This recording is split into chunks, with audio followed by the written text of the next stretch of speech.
Hi, and welcome to your Breathe at Home Cushion Conversations. My name is Chelsea, and this is Sean. And today we're going to be doing something a little bit different. So, Sean, do you want to explain to them what we're doing? Sure. So one of the things that I work with a lot, I work with depth psychology. And one of the things that comes out of this, Carl Jung's work is a big centerpiece. And Carl Jung did a lot of work on what we call archetypes. And archetypes are kind of a constellation of personality traits or things like that. So you've got an archetype of the knight, an archetype of the thief, an archetype of the damsel, the victim, the hero, all these different things. And what's important to understand is that while there's a collection of traits that we associate with all of these, each one also has light aspects and shadow aspects. So we might think of these as beneficial ways or successful ways that this trait shows up or this archetype shows up in the world, but then also ways that can kind of detract from our life or send us astray, kind of make us feel more disconnected instead of connected. And so when we look at these archetypes, one of the special ways of using them is pulling them out, looking at the opposites that are at play, and using that as a way of being able to reconcile the system of what this archetype is saying. I'm excited. Yeah, so This just like sounds we, good, yeah, just like we talk about with meditation, that we really want to be able to see the light and the shadow. We want to be able to see the whole of an experience. So, really working with that non-duality. Really working with that non-duality and getting into a place where we can observe the tension of opposites and see what it is to reconcile opposites. Bit of an exercise. Let's do this.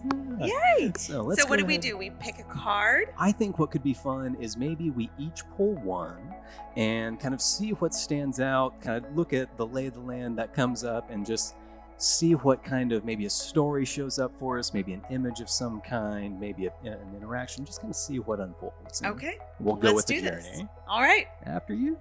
Okay. Feel like I am drawing my fate right now. Okay. All right. So I'll start off. Ooh, we started off strong. Okay. So on my end, I pulled the wounded child. Mm. Now, in this, there's, like we said, both a light attribute and a shadow attribute. So, on the light side, the wounded child shows up when there's an awakening of compassion and desire to serve other wounded children. It opens the learning path of forgiveness. So, understanding what it is to be wounded, what it is to end up being reactionary because you've been wounded, Right. and what it is to be in that state of survival, being able to forgive others that show that same space and know, hey, this person's wounded, I want to help them. But there's a shadow way that this attribute shows up as well, and that is when one blames all dysfunctional relationships on childhood wounds, when one resists moving through forgiveness. And so just as the light attribute sees these aspects in others and connects to them and says, I want to help you, the shadow aspect sees these aspects in others and ends up, in a sense, projecting their own experience. The same pain that they feel, the same shame that they may feel, they end up projecting onto the image they see outside. So there's a lot of blame There's a in lot of this inner child. That's how the shadow attribute comes up. Right. When we come from a place of trying to protect the innocent self, trying to protect the ego and saying, I don't identify that, I'm not part of that in any way, and so I'm going to keep that separate and just blame. And the way in which we can heal it is seeing that I'm wounded, you're wounded. I'm healing myself and want to extend that to others and help others work with their wounded child, or also see the wounded child in others. And what's so beautiful about when that does happen is that it facilitates connection. It fosters that curiosity of, okay, I see something that's off and dysregulated somewhere else, and we can come together. Instead of both of us being broken and separated and having these encapsulated experiences, we can connect on something. So generally, in wounded children, would you say there is an element of isolation or disconnection? Absolutely. Donald Cowshed does a good job of discussing trauma, which is a great way of looking at what happens with a wounded child.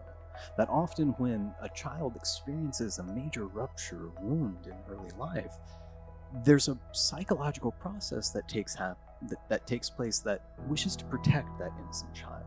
almost segment it into a secret part of the psyche to say you're safe and you're okay and you're going to survive here. And then the protector goes out and tries to face the world, but then that protector ends up fighting a lot.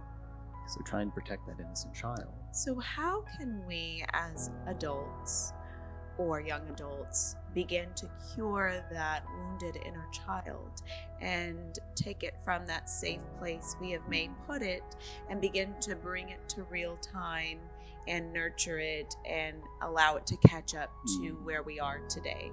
We are no longer living in the conditions we were when we were children. We are no longer surrounded probably by the same people who caused us harm or trauma or pain. So how can we catch our inner child up, or what are some tools to begin to facilitate this healing process? The answer to that is actually pretty painful, to be honest, because it very much is not unlike the story of Adam and Eve and the two leaving the garden. The child being protected is being in a place of ignorance, being in a place of protection and not being connected with the outer world. If we want to be free, if we wish to let that inner child heal and grow and have a full life and a full experience, we have to recognize and accept that that child was wounded, that it is possible to feel pain, that these are things that have happened, and there's a process of reconciling with and accepting that within the self. And that's a very painful process. Just like with these archetype cards, so we know that there is a shadow side to pain, but we also know that there is a light side to pain. So if we look at the pain of that inner child, that kind of darkness of the hurt and trauma and resurfacing and remembering and all of that, and the shadow side, what would the light side look like of the pain? So again, what ends up happening there, as we start to get into that pain, we see that light aspect start to show up, where we recognize, I'm not the only person carrying the wound. I'm not the only person with an experience like this. And there are others that not only can empathize, but can deeply connect with that experience. And in that connection, we are whole together. And we start to really heal. We start to really heal, not only inside within our microcosm, but that same healing, that same process becomes a reflection that's held in the world around. And so it facilitates deeper connections, not only, like I said, with ourselves, but with the world and a more whole experience. So you had mentioned a key word that pops up in mindfulness all the time, acceptance. So that is one of the foundations of mindfulness practice. And if we are able to accept the truth or the reality of that inner child and be able to hold it in its pain and everything else that comes up, then we can keep moving forward. And like you said, it is hard, it is painful, but we all kind of have to do that as we grow. One of the ways that I reference it a lot of times is very much like we do a lot with is baggage. Carrying your baggage. And yes, we're carrying our baggage from a lifetime's worth of experiences. But one thing we can do, if we really feel empowered and capable of doing it, we really feel like we can engage ourselves in the process, we can open up that baggage, we can examine what's there, we can let go of what's not needed, what does not serve us, and we can move forward with less weight. Do you think there's ever a moment in time where we don't have anything in our bag, at least from the inner child?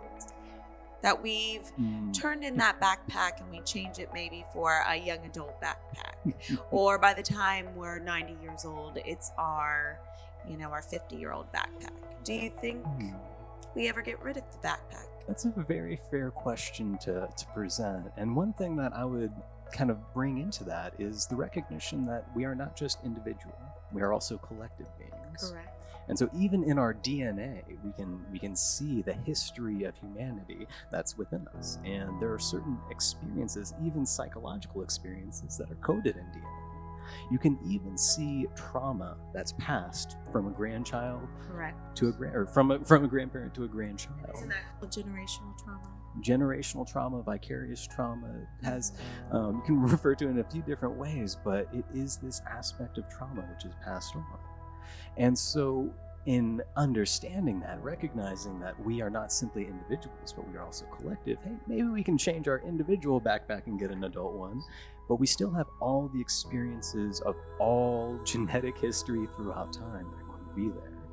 And in eternity and immensity of experience that I don't think we really have the time to get to in the so many years that we have here on the planet. So maybe next lifetime. Maybe next time we can get there. We'll see. Okay. Should we move on from the wounded child? Yeah, let's wander over a little bit. What do you have there? So I have the queen. The light attributes: radiates the regal feminine, uses her benevolent authority to protect others. The shadow becomes arrogant when authority is challenged, controlling and demanding. So are these relating to us?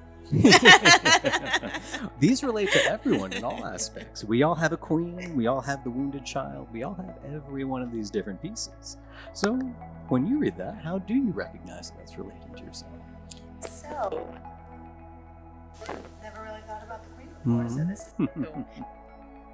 I love the light attribute of being able to protect others. Protect others. That's a nice quality. Of course. Say. And then the shadow, controlling and demanding. Absolutely. I think when we go into a place of protection, that need to control and demanding comes out. And I think it makes sense, especially if we're trying to protect. There needs to be that counterbalance of it. Yeah. And there was something else that kind of stood out to me in that light aspect. There was something about a regal presence. Regal feminine. Yeah, and what was the phrase exactly that it uses? Radiates the regal feminine, uses her benevolent authority to protect others. Radiates. And that benevolence.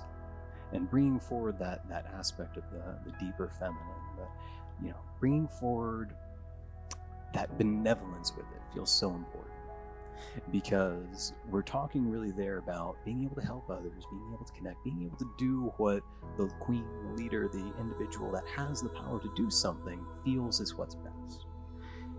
But then that shadow pops up of, okay, being dictating, ordering, being too much. This could be almost the divine masculine.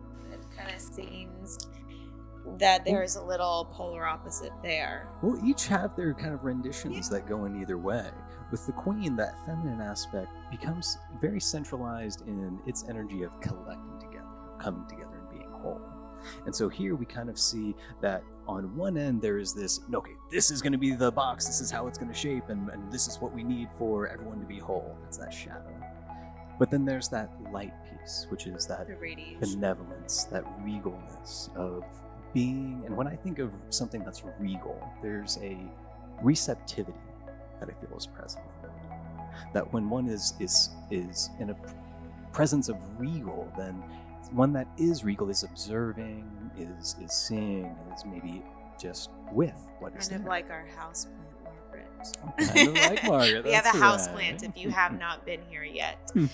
So, working with the feminine energy, and I'm glad we pulled this card, as a culture, would you say that we are working collectively more on our feminine energy? Or do you think that there's a little imbalance between the masculine and feminine? I'm pretty sure anyone could definitely see that there's a bit of an imbalance. But this also kind of highlights the other word that came up in there, which is benevolence. And what is it to be benevolent? When you think of benevolence, what comes up for yourself? That one's kind of tricky. I would say unconditional. Unconditional. I really like that. Unconditional. Because part of what comes to my mind when I think of benevolence is humility. Which, again, I think is almost an antecedent to being able to receive anything. Being able to be open. Being able to be present and non-judgmental with what's there. Being able to be humble. And so that's one of the key pieces, humility, that I think is present there, that facilitates the light aspect to come forward. That in order to be benevolent, in order to be regal, one must be present, but also humble. You can't think that you know everything, because then you fall into that shadow of dictation. Control. Which is an element. Absolutely. And so we can start to see a little bit how both of these play a little together between that wounded child and this queen, where that shadow aspect of the queen might say, wait, I've got a wounded child that knows Right. exactly what happens in this I'm going to situation. control all of my external environment in order to protect that. That's right. So when we are going about our day-to-day lives, and we'll just use these two right now as we notice our wounded child, we can begin to bring into consciousness that awareness of when we're going towards shadow or when we're going towards light, and same with the queen. And then when we're in balance, we're just kind of teetering between the two, right? When we're in balance, we're a little bit in between. We're observing that shadow is present, because that shadow is present. It's Shadow there. is always there. It's not something that we come to say, okay, it's never going to pop up for me ever again. But rather it's to recognize that, yes, that shadow is a present. It is a counterbalance, and I can observe these two pieces, and I have the power to choose how I want to go forward. And that's really important. Like you said, that the shadow is always there, because I believe so many of us think it's important to completely get rid of the shadow, to ignore the shadow, or to try and run so far away from that shadow side that we're so fixated on the light that we forget that if we just looked behind us, we would see the shadow. And it's a part of life.